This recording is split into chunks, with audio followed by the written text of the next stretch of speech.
మీ దేవుని సన్నిధిని కనబడుటకై సిద్ధపరుడి. ఆమోసు 4:12. దుప్పి నీటి వాగుల కొరకు ఆశపడున్నట్లుగా దేవుని సన్నిధి కొరకు ఆకాంక్ష కలిగి ఉండాలి. ఆయన సన్నిధి కాంతిని పొందుకొనుటకు ఆతృత పడాలి. సజీవముగా దేవుని సన్నిధిలో కనబడుటకు సిద్ధపడాలి. ఒక్క దినము దేవుని సన్నిధిలో గడుపుట 1000 దినముల కంటే శ్రేష్టము.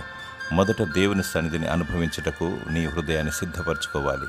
పరిశుద్ధమైన నీ హృదయమును దేవుడు కోరుకుంటాడు, అందు నివాసము చేస్తాడు. దైవజనుని ద్వారా దేవుని స్వరం వినుటకు, దేవుని స్తుతించి ఆరాధించుటకు, ఆయనను మహిమపరచుటకు, సహోదరులతో ఐక్యత కలిగి ఉండుటకు, ఒకరికొకరు ప్రేమించి హెచ్చరించుకుంటూ మరియు బలపరుచుకొనుటకు సిద్ధపాటుతో దేవుని మందిరానికి వెళ్ళాలి. ఎవరు రాకముందే 10 నిమిషాలు ముందుగా వెళ్ళి నన్ను దర్శించి నాతో మాట్లాడు దేవా అని అడగాలి.